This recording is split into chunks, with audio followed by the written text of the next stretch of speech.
Incident యూనివర్సిటీలో జరిగింది. అలాగే సార్, మీరు కేంద్ర బలగాలంటే నాకు గుర్తొచ్చింది. కేంద్ర బలగాలు అలాగే మన అప్పుడు ఉమ్మడి ఆంధ్రప్రదేశ్ ఉండేది కాబట్టి ఉమ్మడి ఆంధ్రప్రదేశ్ పోలీస్ శాఖ ఎలా సమన్వయంగా ఉండేది సార్?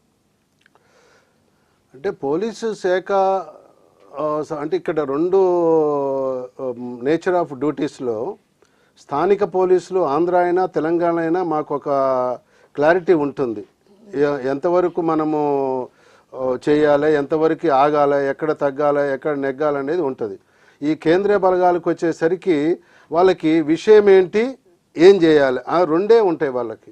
ఇప్పుడు సర్టెన్ టైమ్స్ ఎట్లా ఉండేదంటే లాంగ్ రన్లో వాడు ఎక్కడో రకరకాల రాష్ట్రాల నుంచి లాంగ్ నుంచి ఇక్కడ వచ్చి ఉండటం వల్ల ఈ ఉద్యమం టైంలో రాత్రి పోయి పగుల్లో కలిసేది, పగులు పోయి రాత్రి కలిసేది. ఈడు మాత్రం రోడ్డు మీదనే ఉండేది. మేము ఎప్పుడు తింటున్నామో ఎప్పుడు సహజంగా మనిషి కాబట్టి ఒక్కోసారి మేము పిల్లల్ని సపోజ్ ఆ బోర్డర్ వరకు వాళ్ళని మనం కంట్రోల్ చేయగలిగితే వాడు వెనక్కి రాడు, ఇక వాడి హాస్టల్కి వాడు పోతాడు అని ఒక సివిల్ పోలీసు. అయితే వాడు అసలు రావడానికి వీలు లేదని చెప్పి మేము వెనక్కి రమ్మన్నప్పుడు కూడా మాకు ఎదురు తిరిగిన సంఘటనలు కూడా ఉంటాయి.